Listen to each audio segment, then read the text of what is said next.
वज़ीर आला आसिम मुराद अली शाह तकरीब से खिताब कर रहे थे। अहम खबर शामिल करें। चेयरमैन पीटीआई इमरान खान का मंगल को बैंकिंग कोर्ट में पेश होने का फैसला। इमरान खान के साथ पार्टी के सीनियर रहनुमा भी अदालत जाएंगे। रावलपिंडी डिवीजन के अहदेदारों को इमरान खान के इस्तकबाल की तैयारियां करने की हिदायत जारी कर दी गई हैं।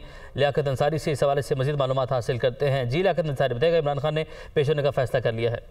लियाकत अंसारी से भी मालूमात हासिल करते हैं। भी आपको बताएं, चेयरमैन पीटीआई इमरान खान का मंगल को बैंकिंग कोर्ट में पेश होने का फैसला। इमरान खान के साथ पार्टी के सीनियर रहनुमा भी अदालत में जाएंगे और इस हवाले से रावलपिंडी डिवीजन के अहदेदारों को इमरान खान के इस्तकबाल की तैयारियां करने की हिदायत जारी कर दी गई हैं। 28 फरवरी को तलब किया गया है बैंकिंग कोर्ट की जानिब से और चेयरमैन पीटीआई इमरान खान का मंगल को बैंकिंग कोर्ट में पेश होने का फैसला सामने आया है। चेयरमैन पीटीआई इमरान खान की जानिब से ये फैसला कर लिया गया है कि 28 फरवरी को वो बैंकिंग कोर्ट में पेश होंगे और इस सिलसिले में रावलपिंडी डिवीजन के अहदेदारों को इमरान खान के इस्तकबाल की तैयारियां करने की हिदायत भी जारी कर दी गई हैं। इमरान खान के साथ पार्टी के सीनियर रहनुमा भी अदालत में जाएंगे, बैंकिंग कोर्ट में पेश होंगे। चेयरमैन पीटीआई इमरान खान, उनकी जानिब से ये फैसला कर लिया गया है और इमरान खान के साथ पार्टी के सीनियर रहनुमा भी अदालत में जाएंगे। इमरान खान ने यह फैसला किया है कि वो बैंकिंग कोर्ट में पेश होंगे।